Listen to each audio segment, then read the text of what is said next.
హల్లెలూయా, హల్లెలూయా. సంతోషంగా ఉన్నది, గట్టిగా హల్లెలూయా చెప్పండి. హల్లెలూయా. మరి 2వ నెల మొదటి వారంలోకి వచ్చేస్తాం. దేవుని మహాకృపను బట్టి సజీవులుగా ఆయన స్తుతించే భాగ్యాన్ని దేవుడు మనకి ఇచ్చాడు. ఈ సమయం ముందు వాక్య లేఖన భాగం, చక్కని కీర్తన భాగం నుంచి మనము మరి చదువుకోవడం జరిగింది. మరి దేవుడు మనకి సహాయకుడు, కుడి తట్టు ఎడమ తట్టును మనకి కాపులా ఉండేవాడు. ఆయన కాయవాడు, కొనుక్కడు, నిద్రపోడు. మరి ఇన్ని చక్కని బలమైన ఆదరణ ఇచ్చే చక్కని వాక్య మర్మాలు మనం చూసుకున్నప్పుడు మనం ఎంతో ధన్యులు. హల్లెలూయా. బ్రదర్ ఏమన్నా వాక్యం చెప్తారా? హల్లెలూయా, హల్లెలూయా. మరి దేవుని లేఖన భాగము ఏం చెప్పింది మనం చదువుకుంటారు. కీర్తన 21 నుంచి మొదటిచ్చారు. కొండల తట్టు నా కన్నులు ఎత్తుచున్నాను. హల్లెలూయా. ఈరోజు ప్రతి ఒక్కరము ఆశపడేది ఏంటట? సహాయం. మనకి ఏ సహాయం కావాలి?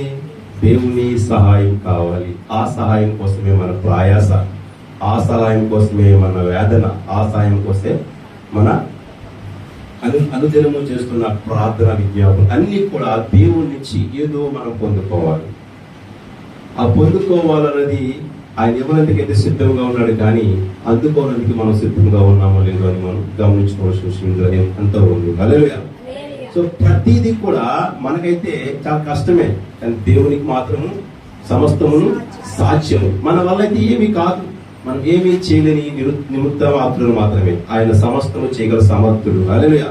కనుక బలమైన వాక్యములు విని కూడా మనం అనేక సార్లు నిర్లక్ష్య పడుతూ మనకు కావలసిన సహాయం గురించి ఎందరికో చేచాపుతూ ఉంటాం, ఎందరినో అడుగుతూ ఉంటాం. ఆయన కొండల తట్టు నేను నా చేతి కరులెత్తుచున్నాను, నాకు సహాయము ఎక్కడి నుంచి వచ్చును? బాధ వచ్చినప్పుడు, సమస్య వచ్చినప్పుడు, వేదన వచ్చినప్పుడు, ఆ కష్టం వచ్చినప్పుడు మనం ఈ సహాయం కోసము ఎన్నో ప్రయత్నాలు చేస్తుంటాం, కానీ సహాయం ఎవరు చేస్తుంటే మనకి యెహోవాయే, దేవుడే మనకి సహాయం చేయవాడు. కానీ మన కన్నులు కానీ మన చేతులు కానీ ఆయన వైపు పెడుతున్నామా? ఆయన అనుసరిస్తున్నామా? ఆయన మార్గం నడవగలుగుతున్నామా? అసలు ఆయన మాటలు మనకి జ్ఞాపకం ఏమైనా ఉంటాయంటే ఆ సమయం అందు మనం మర్చిపోతూ ఉంటామండి. హల్లెలూయా. ప్రియమైన వాళ్ళరా, మరి వాక్య లేఖన భాగము చక్కని మాటలు దేవుడు మనతో మాట్లాడుతుండగా అందరూ కూడా జాగ్రత్తగా ఒక అరగంట సమయాన్ని మన హృదయాలు దేవునికి అంకితం చేసేద్దాం. హల్లెలూయా. యాకోబు పత్రిక నుంచి 4వ అధ్యాయము 8 నుంచి 10 వచనాలు చదువుకుందాం. ఆయన సహాయం మనకి ఎలాగ చేస్తాడో అన్నది ఇక్కడ మాట్లాడుకుందాం. దేవుని యొద్దకు రండి. ఎలాగట? మనం ఎక్కడికి వెళ్ళాలి? ఎక్కడికి వెళ్ళాలి చెప్పాలండి? దేవుని యొద్దకు వెళ్తే అప్పుడు ఆయన ఏం చేస్తాడు? మన ఎదుగు వస్తాడు. మనకి చిన్న అలవాట్లు ఉన్నాయంటే, మనం ఎవరి పెళ్లి కానీ వెళ్తే మన పెళ్లికి వస్తుంటాం, మనకి ఎవరికైనా ఏమైనా ఇస్తే వాళ్ళు మనకు తిరిగిస్తుంటారు, రిటర్న్ గిఫ్ట్స్ అనమాట. కానీ దేవుడు అంటున్నాడు, మీరు ఎవరి దగ్గరికి వెళ్ళి వెళ్ళకపోయినా మాత్రం నా దగ్గరికి రండి, నేను మీతో పాటు వస్తాను, మీతో ఉంటాను. ఎంత ధన్యతని, ఎంత గొప్ప భాగ్యం అది. చూడండి, దేవుడిని చూడడానికి జక్కయ్య వెళ్ళాడు, జక్కయ్య ఇంటికి దేవుడు వచ్చేసాడు. అలా అనేక మార్లు మనం గమనించుకుంటే దేవుడి తట్టు మనం తిరగాలి తప్ప లోకము తట్టు ఎట్టి పరిస్థితుల్లో మనం తిరగకూడదు. కానీ లోకము తట్టే మన ఆలోచనలు ఉంటాయి, ఎందుకంటే మనం లోకంలో బ్రతుకుతున్నాం కాబట్టి. ఆత్మీయ జీవితంలో పాడు చేసే ఆలోచనలు సాతానుడు ప్రేరేపిస్తే ఆ ఆలోచనలకు మనం బందీలు అయిపోయి దేవునికి దూరం అవుతుంటాము. దేవునికి దగ్గర అవ్వకుండా మన ఆలోచనలు, సాతాను ఆలోచనలు ఎక్కువచ్చి మనకిచ్చే కష్టాలను మనం అనుభవించడానికి ఇష్టపడుతూ ఉంటాం. కానీ దేవుడు ఆయన దగ్గరికి వస్తే మన దగ్గరికి వస్తాడు. ఇక చదవము ఆ వాక్యాన్ని. పాపులారా, మీ చేతులను మన చేతుల దగ్గర శుభ్రం చేసుకోండి. ఇంకా మనస్కులారా, మీ హృదయములను హృదయంలో ఏం చేసుకోవాలా? 2 మనసులతో మనం ఉంటాం. అంటే విశ్వాసం పూరితమైన జీవితంలో మనం లేవు. సగం అవిశ్వాసము, సగం విశ్వాసము. అవుతాదా అవదా? ఇది జరుగుతుంది అంటావా? ఇది నిజంగా అవుతుంది అంటావా అని సందిగ్ధాంలో పడిపోతూ ఉంటాం. ద్విమనస్కులు అంటే 2 మనసులు కలిగిన వారు. ఒకటి లోక మనసు ఉంది మనకి, 2ది దైవికమైన మనసు కలిగి ఉన్నాం. అంటే దేవుడు చేయగల సమర్థులు తెలుసు, కానీ మనలో ఉన్న విశ్వాసం ఏంటంటే పరిపూర్ణంగా లేదు. మన ఆలోచనలు పరిపూర్ణంగా లేవు, మన భక్తి పరిపూర్ణంగా లేదు. కనుకనే మనకి 2 మనసులు ఉంటాయండి. ఒక మనసు ఉండదు, ఒకటి ఆలోచిస్తుంటది, ఒకటి దేవునికి వ్యతిరేకంగా ప్రవర్తిస్తూ ఉంటది. అంటే మనకి ఏది అనుగుణంగా ఉంటే దానిలోకి మనం ఇమిడిపోతుంటాం. కానీ కష్టమైనా, బాధ వచ్చినా, శ్రమ వచ్చినా, ఇరుకు వచ్చినా, ఇబ్బంది వచ్చినా, శోధన వచ్చినా, వ్యాధులు వచ్చినా, చివరికి మరణకరమైన పరిస్థితి వచ్చినా సరే మన విశ్వాసము దేవుడితోనే కొనసాగించుకోవాలి తప్ప లోకములో ఉన్న వాటిని మన హృదయమును మళ్లించుకోకూడదు. మళ్లిస్తే దేవుడి ఆశీర్వాదము మనం పొందుకోలేదు. కారణబుద్ధులు మనమే. ఆయన ఎవరైతే సిద్ధంగా ఉన్నాడు. ఆయన ఎప్పుడే ఏ సమయం తట్టినా సరే ఆయన తలుపు తీరేందుకు సిద్ధంగా ఉన్నాడు. కానీ మన హృదయాలని తెరిచి ఉంచుతున్నామా లేదా, ఆయన ఆహ్వానిస్తున్నామా లేదా, మనకి ఎటువంటి మనసు కలిగి ఉన్నామో ఆలోచించుకుంటే ఇక్కడ వాక్యం చెప్తుంది మనకి 2 మనసులు ఉన్నాయట. ఎన్ని మనసులు ఉన్నాయి? మనం అనుకుంటే ఒక మనసే ఉందని, కానీ వాక్యం చెప్తుంది 2 మనసులు ఉన్నాయి. వాస్తవానికి ఉన్నాయి, నిజంగా లేవంటారా? చెప్పండి. 2 మనసులు అందరికి ఉన్నాయి. కానీ ఒకే మనసు కలిగి జీవించిన భక్తులు కొంతమంది జ్ఞాపకం చేసుకుంటే చాలా ఆశ్చర్యం కలుగుతుంటది. నేను చచ్చిపోయినా పర్వాలేదు కానీ ఈ విగ్రహానికి సాష్టాంగ నమస్కారం చేయను అన్నారు. సద్రకు, మేషకు, అభిజ్ఞులు ఒకే మనసు కలిగి ఉన్నారు.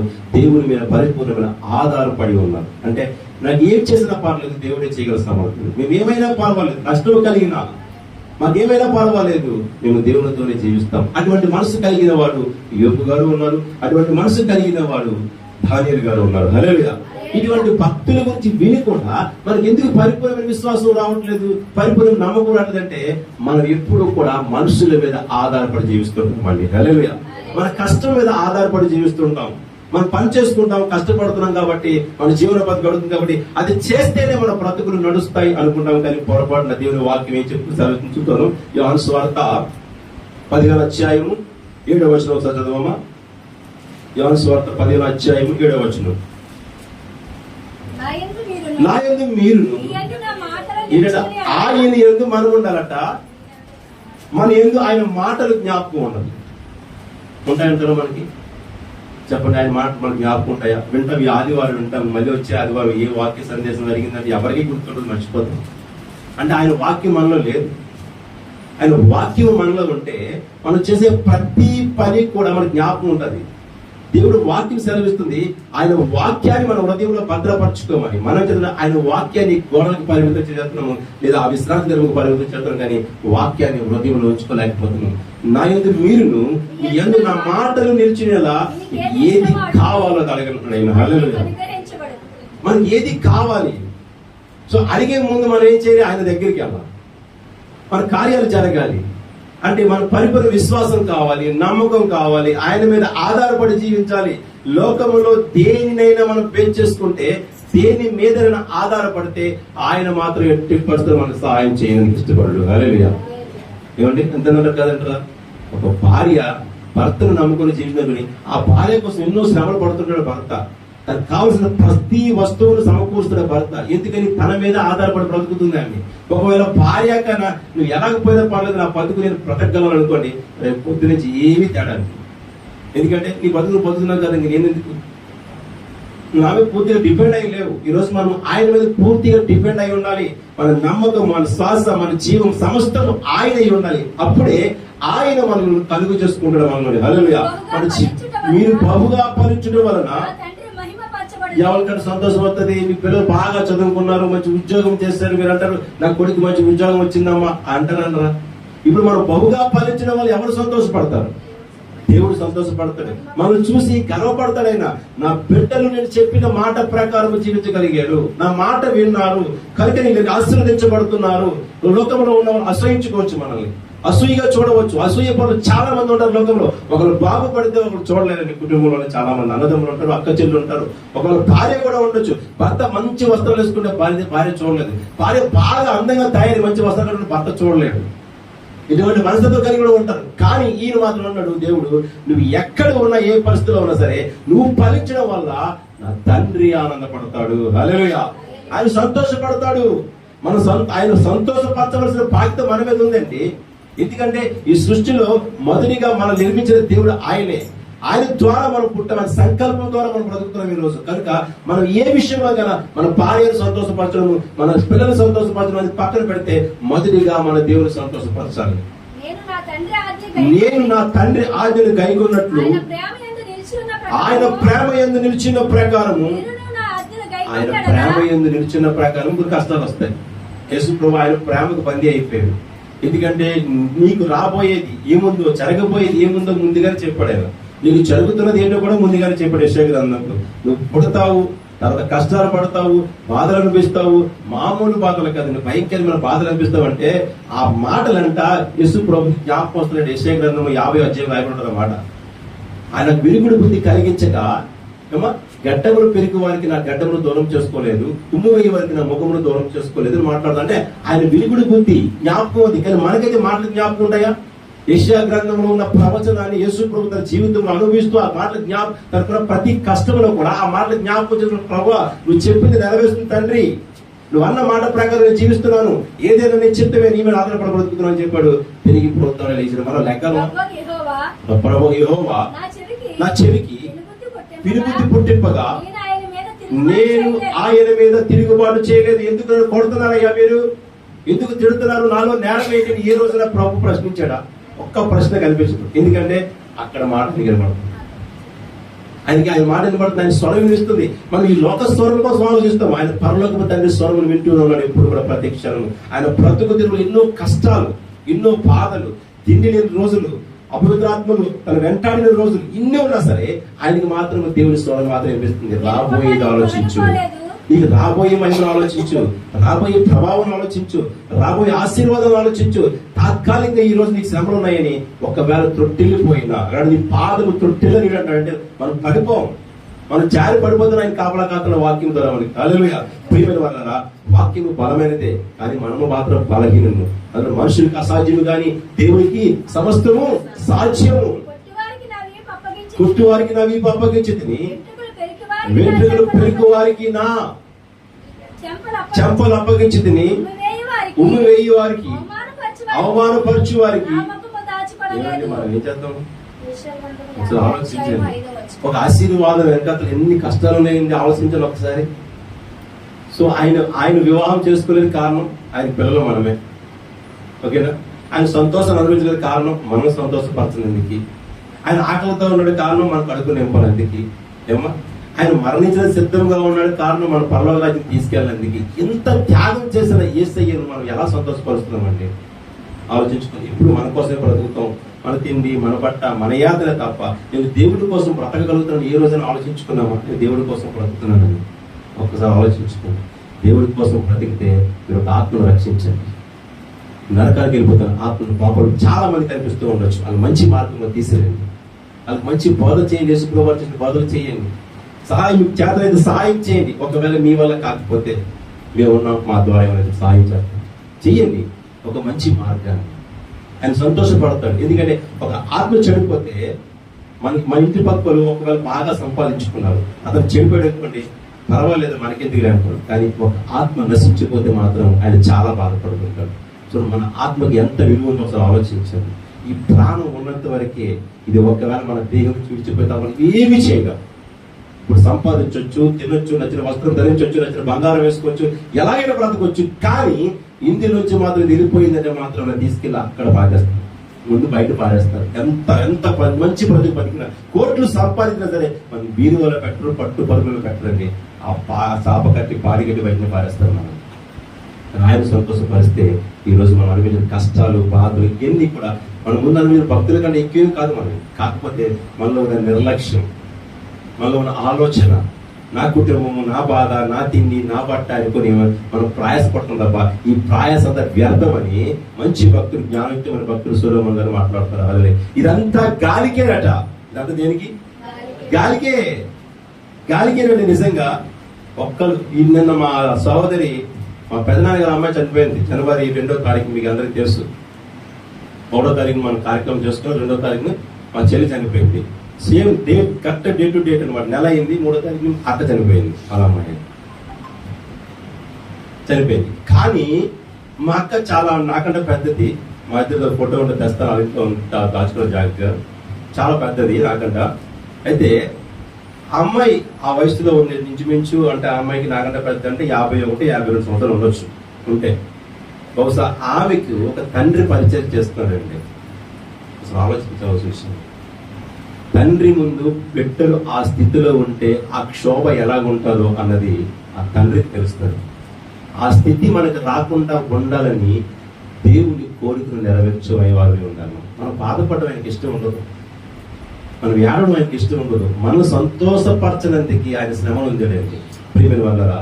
కనుక ఆయన యందు మనం నిలిచి ఉన్నప్పుడు మనకి ఏది కావాలన్నా సరే ఆయన తక్షణం ఇవ్వగల సమర్థుడు ఆయన. కానీ ఇచ్చే ముందు మా ఆయనతో అంటూ కట్టబడి ఉండాలి. నా యందు మీరును మీ యందు నా మాటలు నిలిచి ఉంటే తప్ప. అక్కడ కూర్చున్న తప్ప అంటే ఉంటేనే తప్ప, మా ఇంటికి వస్తేనే తప్ప, మీరు మాకు ఇస్తేనే తప్ప. మనం ఎలా మాట్లాడతామో, నా దగ్గర ఉంటేనే, నాతో కలిసి ఉంటేనే నేను నీకు చేయగలను. నాతో కలిసి లేకుండా నా నుంచి సంతోషము, నా నుంచి ఆనందము, నా నుంచి ఆశీర్వాదం పొందుకొని నువ్వు లోకంలో బ్రతికుతానంటే నేను ఇచ్చి దేనికి ప్రయోజనమే ఉంది? నాకేటి మహిమ, నాకేటి విలువ, నాకేటి ఘనత? అసలు నాకు నీ వల్ల ఏమైనా నాకు ఉపకారం ఉందా, ఉపయోగం ఉందా?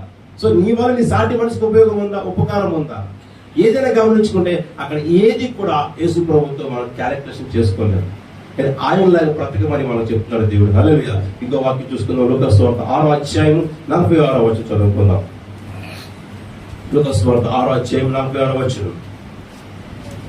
నేను చెప్పిన మాటల ప్రకారం మీరు చేయగా సో నేను ఏది చెప్పుతున్నానో అది చేయట్లేదు, నేను ఏది మాట్లాడుతున్నది వినట్లేదు.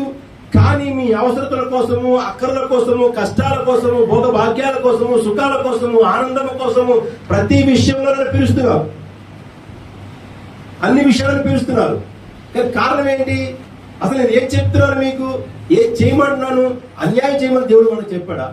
లేదు. మంచిగా బ్రతకమన్నాడు, యథార్థంగా జీవించమన్నాడు. దేవుడు నీకు ఏది ప్రతి ఆజ్ఞ, ప్రతి కట్టడ కూడా అందులో ప్రతిదీ మంచిదే ఉంది, కానీ అక్కడ చెడ మనకు కనిపించదు. మనం అనుసరిస్తేనే కానీ మనకు తెలియదు అనుభూతి. ఓ మాట ఉంటుంది, తిన్న వాడికి రుచి తెలుస్తుంది, దిగిన వాడికి లోతు తెలుస్తుంది.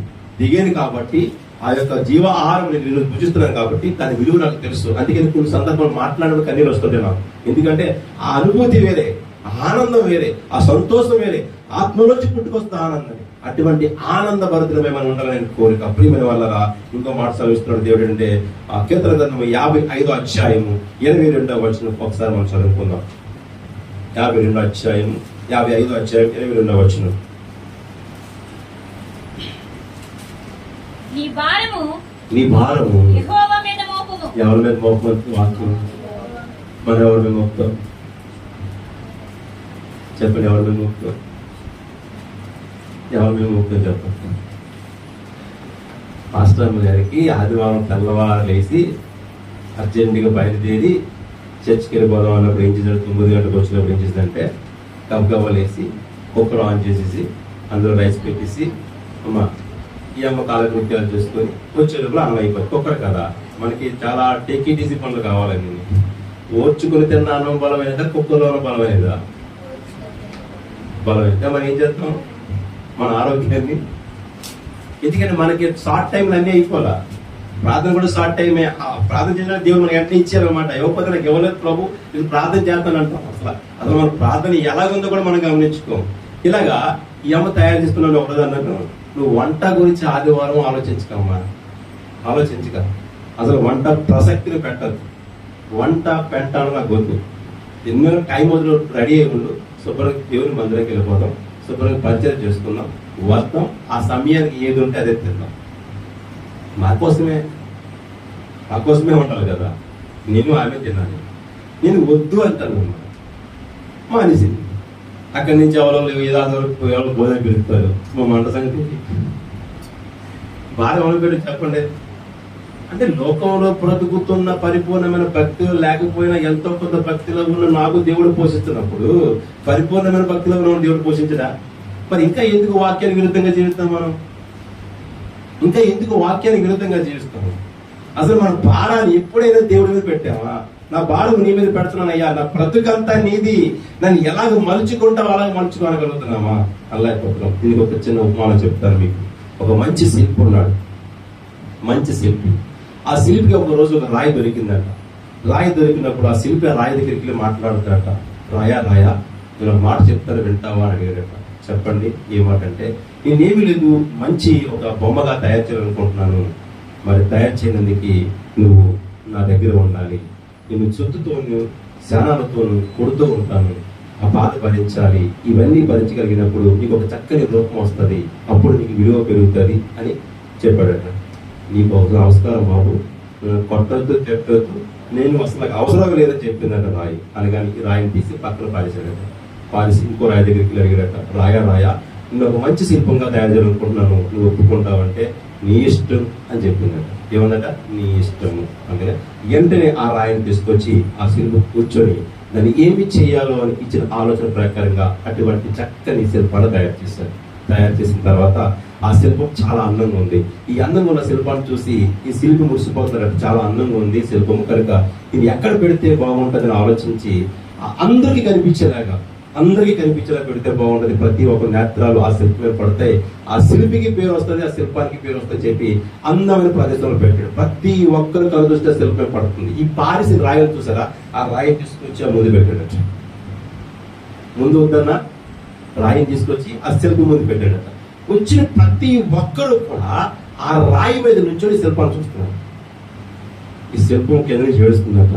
నన్ను పిలిచినప్పుడు నేను ఒప్పుకుని ఉంటే ఎంత బాగున్నావు, నన్ను రమ్మన్నప్పుడు ఆ బాధ భరిస్తే ఎంత బాగున్నావు, ఏది నన్ను కాళ్ళ కింద వేసి తొక్కేస్తున్నారు. శిల్పి చేతిలో పడ్డదానికి అందరూ కూడా ఆనందపడుతున్నారు. దేవుడి చేతిలో పడితేనే కానీ మనం ఆనందపడలేమండి. దేవుడి చేతిలో పడితేనే కానీ మనం ఆశీర్వదించబడ్డాం. అందుకని యోగు భక్తుడు అంటున్నాడు, శోధించబడి నేను సువర్ణముగా మారుతాను, రెండింతల ఆశీర్వాదాన్ని పొందుతున్నాడు ఆయన. హల్లెలూయా. శ్రమలు లేకుండా క్రైస్తవి ఉండదు. శ్రమలు లేకుండా క్రైస్తవ జీవితమే లేదండి. శ్రమలు కావాలి మనిషికి. శ్రమలు లేకపోతే దేవుడు మనకు చాలా దూరంగా ఉంటాడు. శ్రమలు ఉన్నప్పుడే దేవుడు మనకు దగ్గర అవుతుంటాడు. హల్లెలూయా. లోకంలో శ్రమలు ఉన్నప్పుడు అందరూ దూరం అయిపోతుంటారు. శ్రమలు లేనప్పుడు దగ్గర అవుతూ ఉంటారండి. ఆనందం కావాలి, సంతోషం కావాలి. బాధ చెప్పండి అనుభవిస్తారా, వింటారా, సాయం ఎందులో సాయం చేయగలరు? కానీ ఆయన చిరకాలము కూడా మనతో ఉండడానికి ఇష్టపడుతున్నాడు. అలాగే ఎక్కడ విడిచిపెట్టేవాడు కదా, ఆయన మనం తీసుకొని ఆయన రాజ్యానికి వెళ్ళి మనల్ని చూసి ఆయన చూసి మనం సంతోషపడాలి కోరికలో ఉన్నాడు ఆయన. హల్లెలూయా. ప్రియమైన వాళ్ళ అటువంటి కోరిక కలిగిన దేవుడు మాట్లాడతాడు, నీ భారము యెహోవా మీద పెట్టుము. ఉదయం లేచిన కాంచి సాయంకాలం వరకు మనకి యాతన. ఏ రోజైనా మన భారాన్ని దేవుడి మీద పెట్టామా? చెప్పండి, పెట్టలేదు. ఇంకొక మాట సామెత గ్రంథం 16వ అధ్యాయము 3వ వచనం. ఇది నీ భారం అంటే కష్టము, శోధన, వేదన, ఆరోగ్యము, అనారోగ్యము, ఇవన్నీ కూడా మన బాధలు. ఇది ఆయన మీద పెట్టాలి. రెండో చూడండి, 16వ అధ్యాయము సామెత గ్రంథము 3వ వచనం చదువుకుందాం. ఇప్పుడు ఏంటంట, ఒకటి మన భారము, రెండోది పనుల భారము. నీ పనుల భారము యెహోవా మీద నుంచుము, అప్పుడు నీ ఉద్దేశములు ఏముందేట? పనుల భారం ఎవరిని పెట్టాలి? దేవుడి మీద పెట్టాలి. ఒక భక్తుడు ఉన్నాడు. ఆ భక్తుడు ఏం చేస్తాడంటే, ముందు భక్తుడు కాదు, ఒక జాలారి మాత్రమే అయినా. ఆ భక్తుడి దగ్గరికి ఒక రోజు యేసు ప్రభువు వారు సంచరించుకుంటూ వెళ్తూ మాట్లాడుతాడట, నాయన నువ్వు నన్ను వెంబడిస్తావా? నేను మనుషులు పట్టే జాలనగా చేస్తాను అన్నట్టు. సరే వెంబడిస్తాను అన్నాడు. వెంబడించాడు దేవుడిని. కొన్ని దినం అయిన తర్వాత ఈయన ఒక అర్ధరాత్రి కాల సమయం ముందు ఈ జాలాలు ఇతర అందరూ చేపల వేటకి వెళ్తారు. చేపల వేటకి వెళ్ళి రాత్రి అంతా కష్టపడి అలసిపోయిన పాపం. ఈ ప్రదేశం చూసిన ఒక్క చేప అయినా పడట్లేదు. బాధపడుతున్నాడు. ఎందుకు కష్టపడుతున్నాడు? అయినా కుటుంబం కోసమే, తను పోషించుకోవాలి, తన ఇంటి వాళ్ళని పోషించుకోవాలి, దాని వచ్చిన దాంతో ఆనందపడాలి, సంతోషపడాలి. కానీ ఇది మాత్రం ఆనందం లేదు అక్కడ. ఎందుకంటే ఫలితం లేకపోయింది. బాధ అనిపించింది. ఇంత కష్టపడ్డాను, శ్రమ పడ్డాను, అలసిపోయాను, ఒక్కటి కూడా ఒక్క చేప అయినా నాకు పడలేదని ముఖము ఇదే చిరాక పెట్టుకొని బాధతో తన ఒంటికి వచ్చేసాడు. వచ్చిన అదే సమయానికి యేసు ప్రభువు వచ్చి అంటాడట, పేతురు నీ వాడలో నీ నావలను కూర్చోబెడతావా అన్నట. కొద్దిగా లోపలికి తీసుకెళ్తావా అన్నట. ఆ సమయంలో ఎవరైనా ఏం చెప్తారు? ఇప్పుడు వరకు బాగా మీరు ఒక 100 బిందెలు నీరు మోసిన తర్వాత ఈ 101వ బిందె తండ్రి అంటే ఏమన్నా, నేను బాగా అలసిపోయానండి, పక్కన తీసుకెళ్ళండి అంటావన్నమా. అలాగే అంటాం, నేను బాగా కష్టపడిపోయాను, అస్సలు నడువు లెగట్లేదమ్మా, కాలు నొప్పులు వచ్చేస్తున్నాయి, ఇది ఎవరికైనా చెప్పండి పాస్టర్ గారు అంటాం. కానీ పేతురు వెంటనే దేవుడు మాట వినగట విని, ప్రభు అలాగే నువ్వు చెప్పడే చేస్తాను. ఎక్కడికి వెళ్ళావంటే, నువ్వు ఏ ప్రదేశంలో సంచరించావో అదే ప్రదేశం మనం తిరుగుతాం పదా అన్నగట. ప్రభు నేను రాత్రంతా చాలా కష్టపడ్డానయ్యా, తెల్లవారు 4 గంటల వరకు. ఈ రోజు అంటే లాంచీలు, ఈ బోట్లు ఇవన్నీ కూడా మోటార్తో ఉన్నాయి. ఆ రోజంతా చేతులతోనే కష్టపడేవారు. ఇప్పటికి చాలా మంది చాలా చూస్తుంటాం, చేతులతో కప్పరేసుకుంటూ వెళ్తారు. ఎంత కష్టం తెలుసని ఎదురే తిరుగుతారు. ఆ వచ్చే కెరటానికి మనం తట్టుకోలేక బాప్తిజంలో పడిపోయేవారు. ఒక ఆవిడైతే కింద లాగిస్తుంటే వెంటనే గట్టిగా పట్టుకొని బిగించుకుంటే బతికింది, ఆ రోజు లేచింది అనమాట. అందుకే బాప్తిజాలు భయపడిపోయి అక్కడి నుంచి మనం ఇక్కడ తీసుకెళ్ళిపోయాం. అంగబడి ప్రాంతానికి. ఎందుకంటే సముద్రం అది, కెరటం వస్తుంది, దానికి లాగికి ఏం ప్రమాదం జరిగినా ఏమీ చేయలేవు. ఇటువంటి ఎదురైన ప్రభావ తండ్రి, ఈ కెరటాల మధ్యలో తిరిగి అలసిపోయి వచ్చాను, సొలసిపోయిన ప్రభావ అనలేదు. సరే ప్రభావ అన్నాడు. అనేసి ఎందుకు తిరిగి ఒక్క చేప అయిన పడలేదంటే పర్వాలేదయ్యా నువ్వు పద అన్నాడు. వెళ్ళిన తర్వాత ఎక్కడ వేసావు అలా, ఈ ప్రదేశంలో ఇక్కడ వేసావు, అయితే ఇప్పుడు వేసిన తర్వాత ఏమైంది, లాగలేక సత్తున్నాడట. ఏసీ మొత్తం వాళ్ళు ఆగుతుంటే వస్తుంది, మెల్లిగా నీటిలో ఉన్న ఎంత బరువైనా సరే తేలిగ్గా వస్తుంది. ఎంత బరువైనా సరే నీటిలో ఉన్నది తేలిగ్గా వస్తుంది. కొంత సమయానికి దగ్గర అయినప్పుడు మనమే ఒత్తిడి పరుగులు లేపలేని పరిస్థితి అయిపోతుంది. వెంటనే ఈ లాగి దగ్గరకు వచ్చింది, లాగలేకపోతున్నారు. ఇప్పుడు పక్కన వాళ్ళందరికీ సైకిల్ చేస్తారట, మీరు రండి కొద్దిగా నాకు సహాయం చేయండి, ఆ చేపలని తీసి మన పడవలో వేసుకున్నాం. కానీ వెంటనే వాళ్ళందరూ కూడా ఇదేట సహాయం చేస్తారు. విస్తారమైన చేపలు పడ్డాయి. అక్కడ ఎన్ని పడ్డాయమ్మా? విస్తారమైన చేపలు. అమ్మ కింద కూర్చోలేవా? కూర్చోరా, అక్కడ కూర్చేసి విస్తారమైన చేపలు పడ్డాయి. ఎన్ని చేపలట? విస్తారమైన చేపలు నిండిపోయి, తోడులు నిండిపోయి పక్క వర్గంలో కూడా వేసేసాడు. ఇన్ని నిండిపోయిన తర్వాత ఒడ్డుకు వచ్చిన తర్వాత ఆలోచిస్తున్నట్ట. ఈసారి ఆలోచించాను ఒక్కసారి. మనం ఆలోచిస్తామా? ఆయన ఒక మాట మనతో మాట్లాడుతున్నాడు పేతురుతో, ఈ మనుషులు పట్టే జాగ్రత్తగా చేస్తున్నాయ్యా, చేపలు కొంచెం చచ్చిపోతున్నాను. మీరు ఆలోచించారట. నేను అక్కడికే వెళ్ళాను, నేను అదే బాటలో వేసాను, నేను ఆ సముద్రంలో వేసాను, కానీ ఒక్క చేప అయినా పడలేదు. కానీ నేను ఎక్కడున్నాను? ఇప్పుడు ఎక్కడున్నాను? యేసయ్య నా నావలో ఉన్నాను. కనుక ఇప్పుడు ఇన్ని చేపలు పడడానికి కారణం ఎవరు? ఇంత ఆశీర్వాదానికి కారణం ఎవరు? దేవుడే కదా, యేసే కదా. కానీ ఈ చేపలు నాకెందుకు? ఇవి నాకు అనవసరం. అందుకని ఆటలు విడిచిపెట్టి వెంటనే యేసుని వెంబడించాడు. హల్లెలూయా. యేసు ప్రభు ఎటువంటి ఘన కార్యములు చేశాడో, యేసు ప్రభు ఎటువంటి అద్భుతములు చేశాడో అవన్నీ కూడా పేతురు చేస్తాడు. ఆ రోజు పేతురు ఏం చేశాడు, ఈ రోజు అప్డేట్ వరకు ప్రతి ఒక్క విశ్వాసి సేవకుడు చేస్తున్నారు ఏ కార్యక్రమాలు. హల్లెలూయా. యేసుక్రీస్తు నిన్న నేడు నిరంతరం ఒకే రీతిలో ఉన్నాడు, ఒకే పద్ధతిలో ఉన్నాడు, ఒకే న్యాయకర్త అయి ఉన్నాడు, ఒకే ఉద్దేశంతో ఉన్నాడు. ఆయన ఉద్దేశంలో ప్రతిదీ సఫలపరుస్తున్నాడు. నీకు ఏది కావాలో అది ఇస్తున్నాడు. ఆ రోజు ఏది కావాలో అది ఇచ్చాడు భక్తులకి, ఈ రోజు ఏది కావాలో అదే ఇస్తున్నాడు. యేసు మోకాలు ఎదుట సాగిలపడి, ప్రభువా నన్ను విడిచి, ఎవరంట ఇప్పుడు తెలిసింది ఎందుకు మనం ఆలోచన చేయట్లేదు, ఎందుకు నష్టపోతున్నాము, వ్యాపారంలో నష్టపోతున్నాము, అనేక మంది పెట్టుబడులు పెడుతున్నాము, నష్టపోతున్నాము. కారణం ఏంటంటే మన వ్యాపారంలో యేసయ్య లేడు. యేసయ్య కంటే ఎక్కువ మన వ్యాపారం మన మనసు ఉంది. ఉద్యోగం చేస్తున్నాము, కష్టపడుతున్నాము, నెలకి 70,000 జీతం వచ్చింది. ఎందుకు నష్టపోతున్నాము? కారణం ఏంటి? ₹1 మిగలట్లేదు, యేసయ్య మాటలు జీవించట్లేదు. నీకు నష్టం కలుగుతుంది, ఎవరైనా ఆలోచించావా? ఎందుకు? నేను దేవుడికి చేయవలసిన పనులు చేయట్లేదేమో, దేవుడికి నచ్చిన బ్రతకట్లేదేమో, అందుకే నేను ఎంత సంపాదించను శైలి చర్చలోకి వెళ్ళిపోతున్నాను. ఆలోచించగలుగుతున్నావా? ఆలోచించు. నష్టపోయాను, బాధపడ్డాను, కష్టాలు పడతాను, కానీ ఒకసారి ఆలోచించండి. పేతురు ఆలోచించాడు, ఎందుకు ఇలా జరిగింది? నేను వెళ్ళినప్పుడు ఒక చేప పడలేదు, ఇప్పుడు పడ్డాయంటే కారణం ఏంటంటే యేసయ్య నాతో ఉన్నాడు కాబట్టి, యేసయ్యతో నేను ఉన్నాడు కాబట్టి. అందుకే నా యందు మీరును, మీ యందు నా మాటలు నిలిచినల్లా మీకు ఏది కావాలంటే అడగండి, ఇస్తాడు దేవుడు. అదే ఉన్నామా మనం ఆయనలో? పరీక్షించుకున్నామా? అందులో ఒకసారి ఆయనలో మనం ఉన్నామా? భ్రమ పడుతున్నామండి, భ్రమలో జీవిస్తున్నామండి. వాస్తవానికి భ్రమలో జీవిస్తున్నాం. ఇన్ని వరకు ఇప్పుడు వారు ప్రేమించిన మాటలో ఒక్కరు కూడా కనిపించిన దేవుని దృష్టిలో మనం కనిపిస్తామా? కనిపించాం. మరి ఏంటి యేసయ్య మాటలు వింటున్నాము? దేనికి మందిరానికి వెళ్తున్నాము? దేనికి ప్రార్థన చేస్తున్నాము? దేనికి బైబిల్ చదువుతున్నాము? గమనించుకుంటే ఒకసారి మనం పరీక్షించుకుంటే, ఆయన చెప్తే వాక్యాన్ని పరీక్షించుకున్నాం. ఆయన పరీక్షించుకున్నాడు, ఆయన తప్పు తెలుసుకున్నాడు, తిరిగి తన కుటుంబాన్ని కట్టుకునే ఆలోచన, తన ఆత్మీయ జీవితం కట్టుకునే ఆలోచన దేవుడు దయచేస్తాడు. నిలబడ్డాడు. పేతురు 3,000 మందికి పరిశుద్ధాత్మతో బాప్తిసం ఇచ్చాడు. హల్లెలూయా. ఇంత ఘనకార్యం ఉంది. నేను వింటేనే దేవుడు ఆస్వాదిస్తాడు. నా పనుల భారము, నా భారము ఎప్పుడు నేనే పడతాను, నేనే ఇలాగైపోతానంటే అది కలుగు చేసుకోవడం. ఆయన కలుగు చేసుకోవాలంటే మన భారం ఏమీ పెట్టాలి. ఇదిగో ప్రభువా, నా చిత్తము ఏమై ఉందో నీకు తెలుసు. గర్భములో రూపించక ముందు నా మీద ఆలోచన కలిగిన దేవుడు నువ్వు. కనుక నేను ఏమయ్యున్నా నీకు తెలుసు. లోకంలో చెడిపోయినా తిరిగి కట్టుకునే మనస్తత్వం కలిగి జీవించాలి. ఏ పేదలు పడుకోలేదా, నిలబడలేదా, కట్టుకోలేదా? మనం ఎందుకు కట్టుకోలేకపోతున్నాం? ఆశీర్వాదాలు ధారాళంగా కుమరుతున్నాడు దేవుడు, విస్తారమైన దీవెన కుమరుతున్నాడు. ఇస్తాన దీవెన ఒక్క దీవెన మనకు ఉందా? ఒక్క దీవెన ఉంటే మనం మరి ఎలా ఉంటామంటే అలాగ ఉంటున్నాం.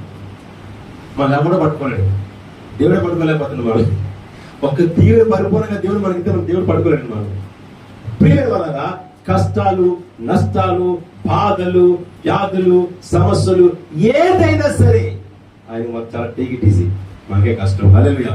అందుకే నేను మార్కు సువార్త 10వ అధ్యాయం 29వ వచనం మాట చదువుకుందాం.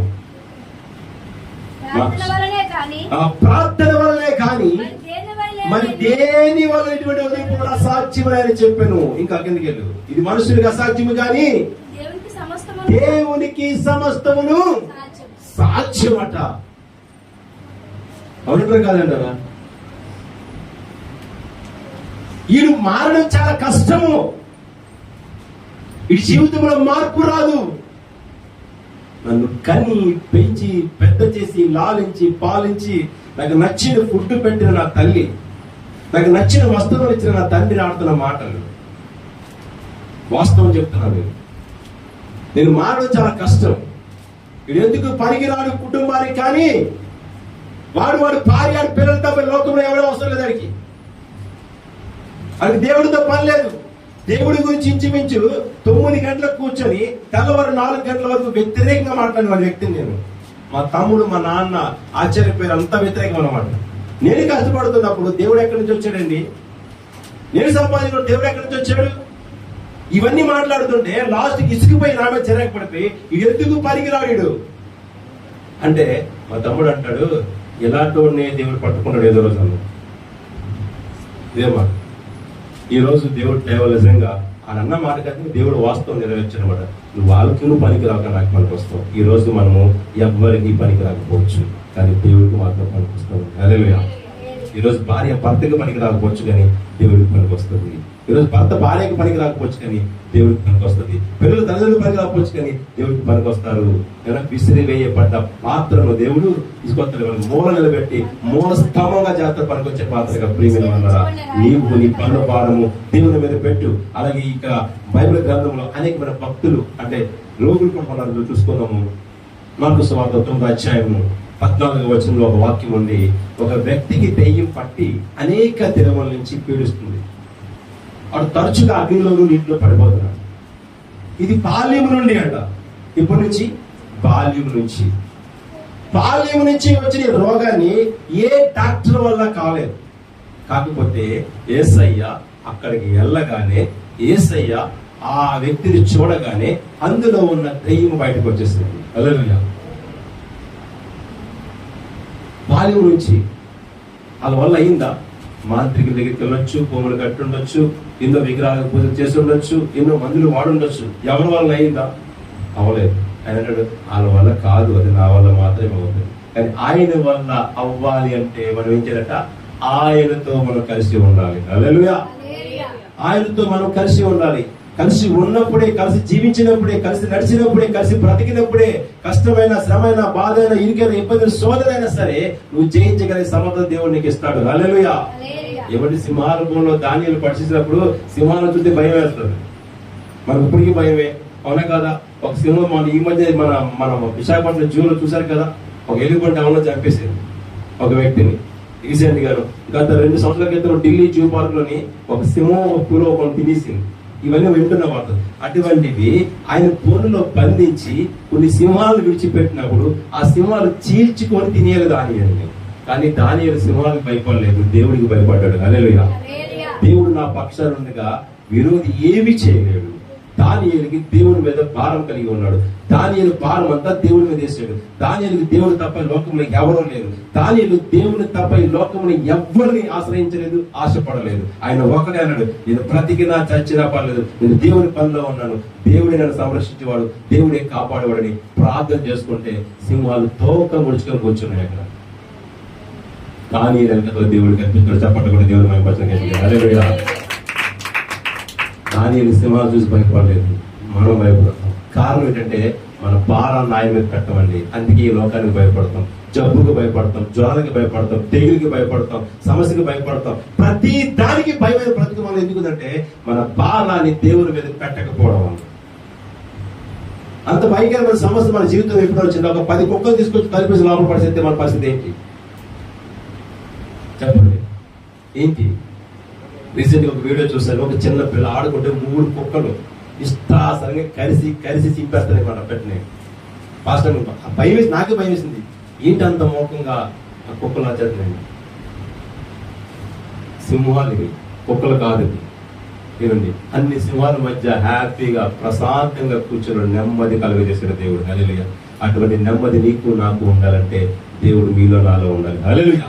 ప్రియమైన ఎన్నో సంవత్సరాల బట్టి బాల్యం నుంచి అనుభవిస్తున్న బాధ, దెయ్యాలు పీడితుడైన వాడు, పడిపోయిన వాడు, అగ్నిలో పడిపోయిన వాడు, నీటిలో పడిపోయిన వాడు, మూర్చపోతున్న వాడు, ఆయనకు పట్టిన దెయ్యము యేసయ్యను చూసిన వెంటనే వెళ్ళకపోయింది. ఇది ఎప్పటి నుంచి ఇదిగుతుందంటే బాల్యము నుంచి.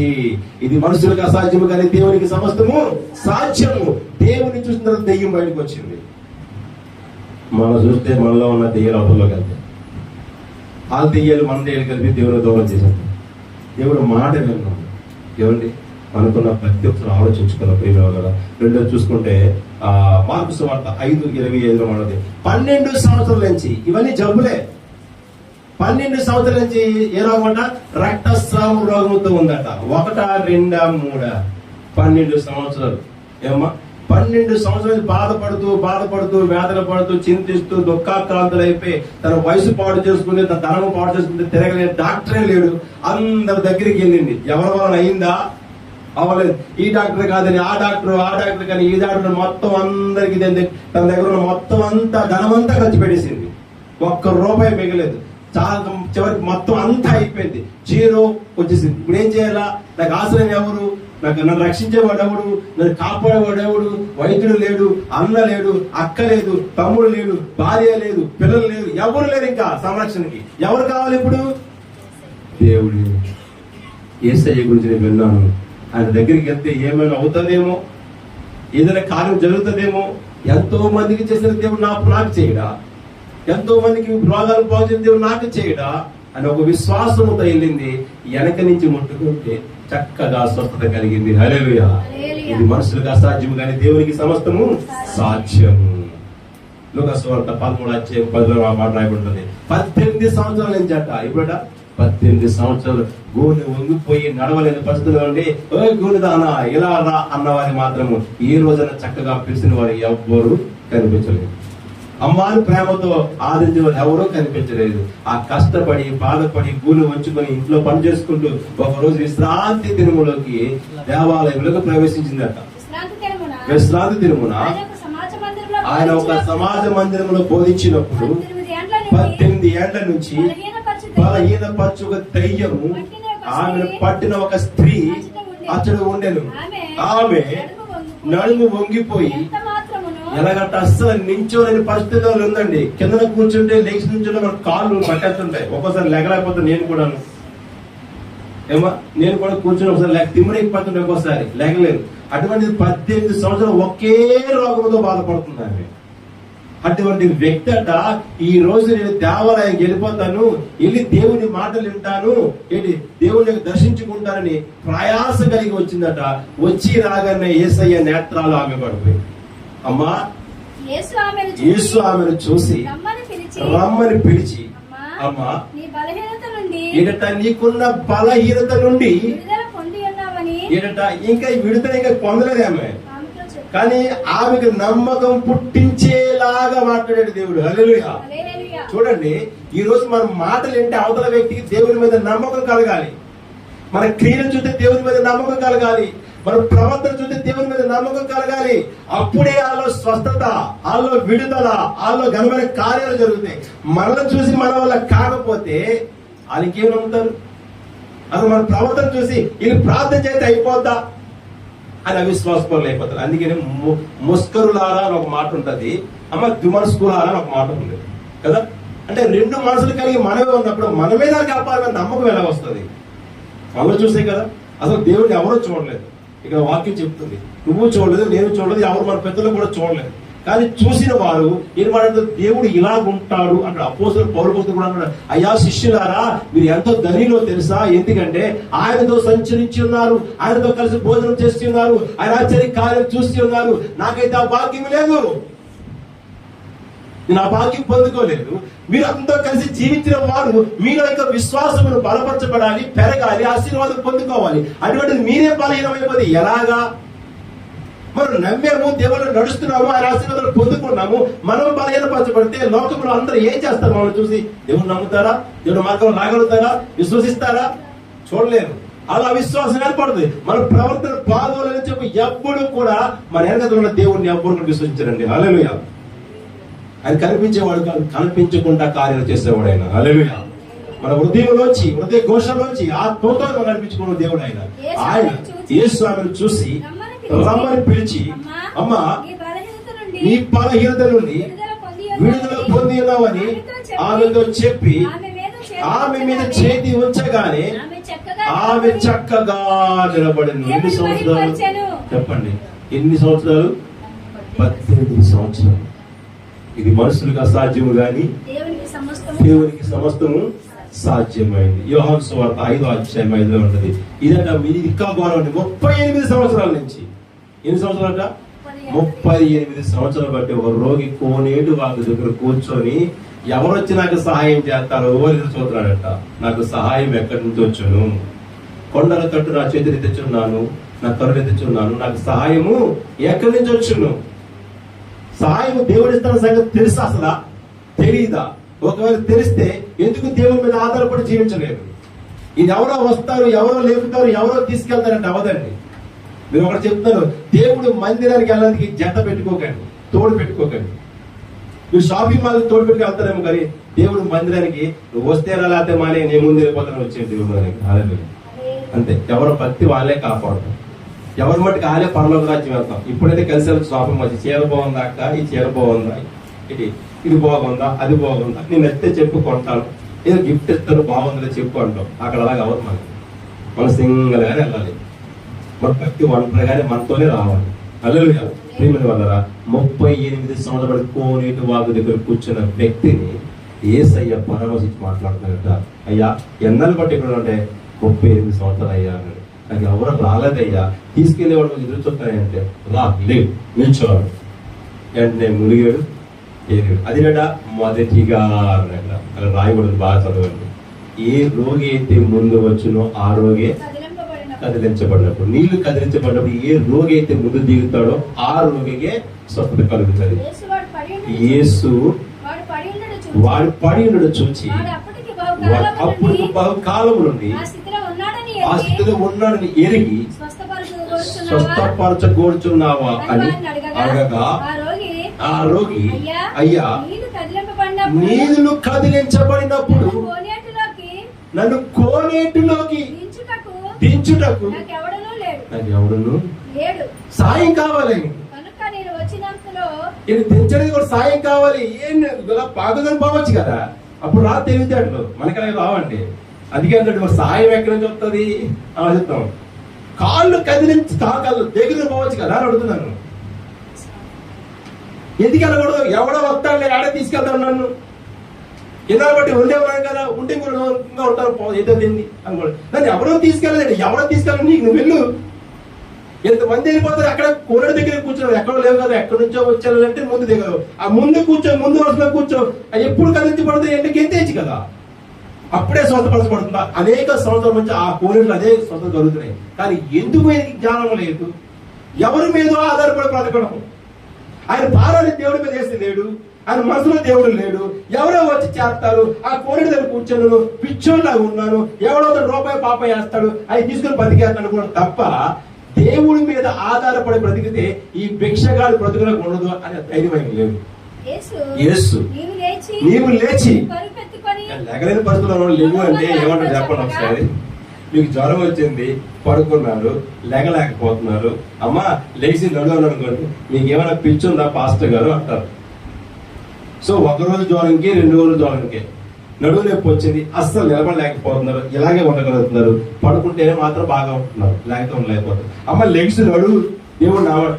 పాస్టర్ గారు మీకేమైనా మెంటలా, నేను దగ్గర 2 నెలలు కూడా హాస్పిటల్కి వెళ్తాను. మీకు తెలుసా?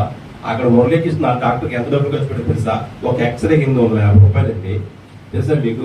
అది మందులు రాస్తాడు, పిచ్చి మందులు రాస్తాడండి. ఎంతో తెలుసా? మందులు కాస్ట్ 2000 రూపాయలు అవుతుంది. నా భార్య కొన్నాను నేను.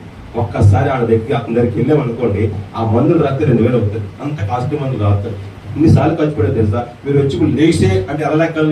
నేను మందులు తింటే లేకలేకపోయాను, ఇన్ని మందులు తింటేనే కానీ లేకలేకపోయాను. మీకు పిచ్చినట్టుంది పాస్ట్ గారి. పాస్ట్ గారి కొద్ది మెంటలో చూడండి అమ్మ. తల తిరిగిన తర్వాత తన అమ్మతోనో అక్కతోనో చెల్లితోనో అతుకుతో మాట్లాడవచ్చు. ఆయన అన్నాడు, యేసు నువ్వు లేచి నీ పరుపెట్టుకొని భారం ఎవరిది? ఆ బరువు ఎవరిది?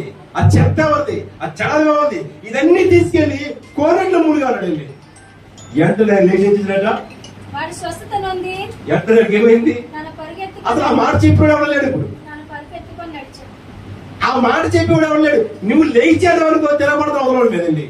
నువ్వు లెగలేకపోతున్నావు, లేకపోతే చెప్తావా? తీసుకెళ్ళొచ్చు కదా అంటున్నాడు. ఇది అన్నాడు, నువ్వు లెగు, నీకు నువ్వుగా వెళ్ళగాలి, నీకు నువ్వు వెళ్ళాలి, పరలోక రాజ్యం వెళ్ళాలి. హల్లెలూయా. ఎవడు తీసుకెళ్ళ నిన్ను, నీకు నువ్వే వెళ్ళాలి. మీ అమ్మ తీసుకెళ్తూ, మీ నాన్న తీసుకెళ్ళు, నీ భర్త తీసుకెళ్ళు, నీ భార్య తీసుకెళ్తూ. నీ ఆశీర్వాదాలు నీకే, నీ భక్తిని కాపాడుతుంది. నువ్వు భక్తి చేయకుండా ఎవరో ప్రార్థన చేస్తే అయిపోద్ది అని ఒక భ్రమ మాత్రమేది. కంచి అయితే వేశాడు కానీ దేవుడు కంచి వేశాడు. అమ్మ రక్షించుకోవాల్సిన ఎవరిని? మనమే. ప్రార్థన కంచి అయితే వేశాడు కానీ రక్షించుకోవాల్సిన వ్యక్తి ఎవరు? నేను ప్రార్థన చేసేసి కదా, ద్రవ్యాలు అర్పించాను కదా, పొట్టేలు బలి ఇచ్చాను కదా, ఇప్పుడు నేను ఎందుకు స్వస్థపరచబడను? ఈ వ్యాధి నాకేంటి? నేను ఎందుకు బయటకు రాలేను అని యోబు అనలేదండి. తన చిత్తానుసారంగా జీవించాడు. తన కంచి తను వేసుకున్నాడు. ప్రార్థన చేశాడు. భక్తిపోడే, కోటిస్తోడే, తూర్పు దేశానికే కోటిస్తోడే. అటువంటి వ్యక్తి ప్రార్థన చేశారు కదా బాగున్నప్పుడు. ఇప్పుడు ఎలా నేను ప్రార్థన చేయలేను కదా, నేను తిరగలేను కదా, నడలేను కదా కాదు. తన భక్తిని కాపాడుకున్నాడు. తన స్నేహితులు అవమానించినా, తన భార్య అవమానించినా దేవుని మీద ఒక నింద పడకుండా కాపుతారు కాశాడు. ఏంటే మూర్ఖుల మాట్లాడుతున్నాడు. దేవుడు ఇంతేనా? దేవుడు ఏమనుకుంటున్నావు? అని శిష్యులని, తన స్నేహితుల్ని, అలాగే భార్యని గద్దించాడు. భక్తి కాపాడుతున్నాడు. ఏమైనా 2 ఆశీర్వాదం పొందుతున్నాడు. మన భక్తి మనమే కాపాడుతున్నాం. లూకాసు వార్తలని 17 అధ్యాయం రాయకుంటుంది. దారిని వెళ్తున్నాడట. 2 స్నేహితులు వెళ్తారు. ఒకరు ఎత్తపడతారు, ఒకరు ఎడవబడతారు. కారణం ఏంటి అమ్మా? ఈమె షాపింగ్ మాల్ తిరుగుతుంది, ఈమె చర్చికి వెళ్తుంది. ఇప్పుడు ఏం చేస్తే చర్చికి వెళ్ళేవాడు ఏం చేస్తుంది? యేసు పిలిచినట్టు ఆయన వెళ్ళిపోతుంది. షాపింగ్ మాల్కి వెళ్తే సీఎంఆర్ కాకపోతే లక్కీకి వెళ్ళిపోతే ఏంటి ఇంకోటి ఎస్ఆర్ ఆర్కే ఇవన్నీ తీసుకెళ్ళి నరకాన్ని తీసుకెళ్ళాలి. ప్రియమైన వాళ్ళరా, మన భక్తి మనలే కాపాడుతుంది. మన విశ్వాసం ఉండాలి, దేవుని మీద నమ్మకం కలిగి ఉండాలి. ఇది మనుషులకు అసాధ్యము కానీ దేవునికి సమస్తము సాధ్యము. యోహాను సువార్త 11:27 మాట రాయబడినట్ట, ఇది అసలు ఇది లెగలవే చాలా కష్టం. చచ్చిపోయినాడు 4 రోజులు లెగుతాడండి. ఇది మానవ అసాధ్యము, లెగడం కష్టం అన్న వ్యక్తి దగ్గరికి వెళ్ళి యేసు అన్నాడు, లెగయ్యా, ఇంకెంత పడుకుంటావు, లాజరు లెగయ్యా అన్నాడు. ఈ పేద వస్త్రాలతో కట్టబడిన వాడు ఏం చేస్తాడట, ఎన్ని తెంపుకొని బయటకు వచ్చేసాడు. లోకం అంతా ఆశ్చర్యపోరండి. భారం ఎవరి మీద పెట్టారట? దేవుడు మాట మీద. ఈ పనిలో భారం ఎవరి మీద పెట్టారట? దేవుడి మీద పెట్టాలి. దేవుడి మీద ఎప్పుడైతే పెట్టగలుగుతామో అప్పుడే ఆస్వాదించబడతాం. ప్రేమ వల్ల చివరిగా 10 మంది కుష్టి రోగులు, దీర్ఘకాలిక వ్యాధులు, షుగరు, బీపీ, కుష్టి వ్యాధి, టీవీ, ఇటువంటివన్నీ దీర్ఘకాలిక సమస్యలు. కిడ్నీస్ చూడండి, లెన్స్ ప్రాబ్లమ్స్, ఇవన్నీ కూడా దీర్ఘకాలం, అంటే త్వరగా పోయేవి కాదు. మన జీవితంతో పాటు మనం మరణించడం వరకు వచ్చేవి. ఇప్పుడు మా చెల్లి అలాగే మా అక్క చనిపోయిన కారణం అదే. అక్క కిడ్నీ తీసుకొని చెల్లికి ఇచ్చింది. ఈ కిడ్నీ ఎప్పుడైతే ఆమెకి ఇచ్చేసిందో, దానం చేసిందో, ఒక కిడ్నీతో ఈమె ఆరోగ్యం క్షీణించింది. ఈ ఒక కిడ్నీ పాడైపోయి ఈమె 2 కిడ్నీలు పాడైపోయి ఈ అమ్మ చనిపోయింది. నెలతో ఈ అమ్మ చనిపోయింది.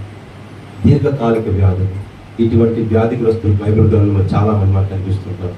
ఏమో కుష్టి వ్యాధి బ్రతికినంతకాలం అలాగే ఉంటుంది, అది పోయేది కాదు. దానికి వైద్యం లేదు, ఎన్ని మందులు వాడండి తగ్గదు. అది మన నమ్మకం చదవ తప్ప తగ్గదు. కుష్టి వ్యాధి కోసం హాస్పిటల్ దాని మూల గదిలో పెడతారు. అది అంటు వ్యాధి, ఎవరు పట్టుకున్నా అది వచ్చేస్తుంది. అది ఒక సపరేట్ కంచెం ఉంటుంది, ఒక గ్లాస్ ఉంటుంది, అది వేరే రూమ్ ఉంటుంది. వాళ్ళు దర్శించినప్పుడు వాళ్ళ దగ్గరికి ఎవరు మాట్లాడరు, దూరం నుంచే మాట్లాడరు. వాళ్ళ వస్త్రం కానీ వాళ్ళ వస్తువు కానీ ఎవరు ముట్టుకుంటే అది మనకు సోకేస్తుంది ఖచ్చితంగా. కనుక వాళ్ళు దూరంగా వస్తారు డాక్టర్స్ అయితే. డాక్టర్ వాళ్ళ దగ్గరికి వెళ్ళినప్పుడు ఫుల్ గాడ్ అంటే సెక్యూరిటీ చేసుకుని వెళ్తారు శరీరం అంతా బాడీ కూడా. అటువంటి దీర్ఘకాలిక వ్యాధితో 10 మంది బాధపడుతుంటే ఏసేట చూసాడు, ఏంట్రా మీ సమస్య అంటే, ప్రభు ఆఖరి నుంచి అయ్యా అంటే మీరు వెళ్ళి మీ యాజకులకు కనుపరుచుకొని మీరు ఏమల్సిన కానుక అక్కడ వేసి వచ్చాను అన్నాడు. ఎంతో దారిలో ఉన్నాడు. ఎంత గొప్ప మాట చెప్పిందంట. యాజకుల దగ్గర వెళ్ళమని చెప్పాడు కదా, ఎక్కడికి చెప్పాడు? యాజకులు ఎక్కడ ఉంటారు? ఎక్కడ ఉంటారు? అందుకే మందిరానికి వెళ్ళమని. మందిరం అంటే మనకు బతుకం, మందిరం అంటే బలహీనం. యాజకులు యాజకులు లేకపోయినా మందిరంలో దేవుడు ఖచ్చితంగా ఉంటాడు.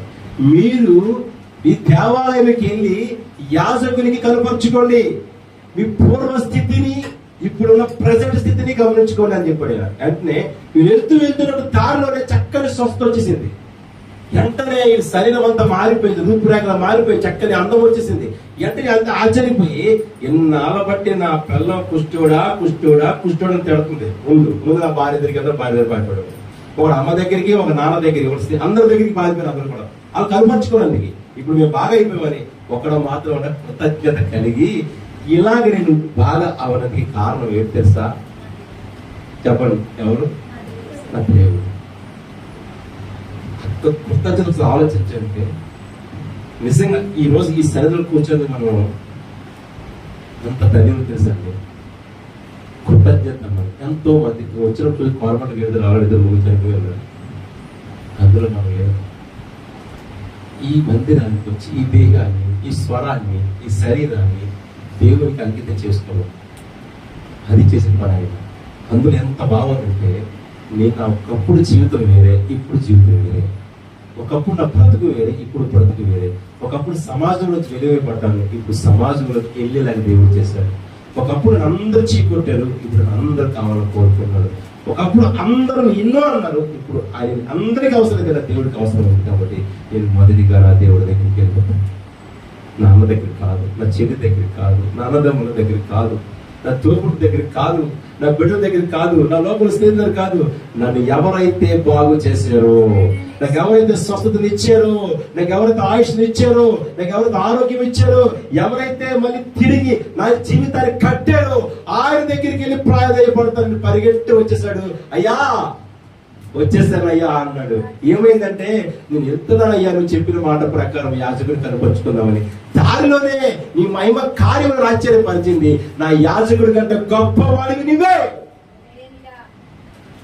ఈ మాట విన్నాను కదా నేను. నువ్వు ఎల్లు అన్నావు, ఎల్లకుండా నీ మాట ప్రకారం వెనక్కి వచ్చేది తెలుసా? నువ్వు చేసిన ఆశ్చర్య కార్యమును నేను మొదటిగా నీకే చెప్పుకోవాలి. నేను బ్రతుకుతున్నానంటే ఈ ఆదివారం తెల్లవారుగానే విశ్రాంతి దేవుడు ముందుగా వెళ్ళిపోయిన దేవుని మందిరములో కన్నీరు విడిచి నేను ప్రార్థన చేసుకోవాలి. ఈ లోకాన్ని చూస్తున్నందుకు, కడుపు నిండా తింటున్నందుకు, కాళ్ళు చేతులు ఆడుతున్నందుకు, బ్రతికి సజీవంగా ఉన్నందుకు, సమాజంలో నేను ఒక్కడిని ఇంకా నా ఆధార్ కార్డులో నా పేరు దేవుడు ఉంచినందుకు, పౌరత్వం కలిగి ఉన్నందుకు, పరలోక రాజ్యం హక్కు సంపాదించుకోవడానికి నన్ను బ్రతికించావయ్యా అని కృతజ్ఞత భావం కలిగి వచ్చాడట. గొప్ప శబ్దముతో దేవునికి మహిమపరచుచు తిరిగి వచ్చి ఆయనకు కృతజ్ఞతాస్తుతులు చెల్లించి ఆయన పాదములందు సాగిలపడి వాడు సమరయుడు. అందుకు యేసు 10 మంది ఉన్నారు కదా, వచ్చారు కదా, మిగతా వారేరమ్మా? ఎవరైనా రాకపోతే ఎవరైనా ఫోన్ చేస్తారు మీరు? ఈ మధ్యకాలం రోజా మీద ఎవరితో ఫోన్ చేసి అడిగారట, ఈ అమ్మ చర్చలో కనిపించట్లేదు, కారణం ఏంటండి? ఫోన్ చేస్తున్నారా? ఫోన్ ఉన్నాయా? ఈ ఫోన్ దేవుని పనిగా ఉపయోగిస్తున్నారా? ఒక విశ్వాసి దేవుని మందిరం ఆదివారం కనిపించలేదు అనుకోండి, వెంటనే ఇంటికి వెళ్ళి దేవుని పని. ఏమైంది? మీ ప్రాబ్లం ఏంటి? మీ సమస్య ఏంటి? ఎందుకు రాలేదు? డబ్బులు లేవా? ఏమైనా ముందు చెప్పొచ్చు కదా అని ఏదైనా మాట్లాడారా? ఆయన అన్నాడు, మిగతా వారేది ఏరి? భార్య దగ్గరికి, పిల్లల దగ్గరికి, స్నేహితుల దగ్గరికి, ఎక్కడికో పోయారు. ఇది ఎవడట? విశ్వాసం ఎవరికి ఉంది? సమరయుడు అంటే దేవుని ఎరగిన వాడు. ఏమా వీళ్ళెవరు? మనమే. వీళ్ళెవరు? ఇటు సమరుడైన ఉన్నవారు ఎవరు చెప్పండి? క్రైస్తవుడు, దేవుడి మీద నమ్మకం కలిగిన వాడు, దేవుడి మీద విశ్వాసం కలిగిన వాడు. అటువంటి వాడు దేవుని విడిచిపెట్టి వెళ్ళిపోయారు. దేవుని ఎరగిన వాడు దేవుని దగ్గరికి వచ్చాడు. హల్లెలూయా. ప్రియమైన వాళ్ళారా, కానీ గమనించండి, మన విశ్వాసాన్ని పాడు చేసుకోకండి, మన పరిశుద్ధిని పాడు చేసుకోకండి. మన ఆత్మీయ జీవితం ఇంకా మెరుగుపరుచుకుంటూ దేవుళ్ళు లోతైన మర్మాలు గ్రహిస్తూ ఏదైనా శోధన వచ్చిందంటే ఆ శోధన వెనుక ఒక గొప్ప రహస్యం దేవుడు దాచుస్తాడు. దాన్ని కనుగొనే ప్రయత్నం చేయాలి. ఇది ఎక్కడి నుంచి వచ్చింది? ఎందుకు వచ్చింది? ఈ శోధన నాకు ఎందుకు వచ్చింది? కారణం ఏంటి? నా ప్రవర్తన బాగోలేదా? నా మాట తీరు బాగోలేదా? నా ఆలోచనలు బాగోలేదా? నేను దేవునికి విరుద్ధంగా జీవిస్తున్నానేమో ఒకవేళ అని ఆలోచించుకోగలిగితే మన పొరపాటు మనం సరిచేసుకోగలుగుతాం, మన తప్పులు మనం తెలుసుకోగలుగుతాం. వెంటనే విడిచిపెట్టి పరిశుద్ధమైన జీవితం మనం రాగలుగుతాము. దేవుడు నేరుగా మనతో మాట్లాడుతాడు. హల్లెలూయా. కనుక దయచేసి మీరందరూ మనం అందరూ కూడా ధన్యులు. ఈరోజు దేవుడు మనలో కూర్చున్నాం కనుక ఈ వాక్యం మీ హృదయంలో దాచుకోవాలని, భద్రపరచుకోవాలని, దేవుడు మనం దీవించి ఆస్వాదించాలని కోరుకుంటూ సెలవు తీసుకున్నాను. దేవుడు మనం దీవించుగాక. Hi friends, holy prayer home Gajuwaka సంగమ వారు మాట్లాడిన విలువైన దేవుని సందేశములను మీరు వినటానికి మా యొక్క YouTube channel Holi prayer home ను సబ్స్క్రైబ్ చేసుకొని పక్కనున్న బెల్ ఐకాన్ క్లిక్ చేయగలరు. Thank you.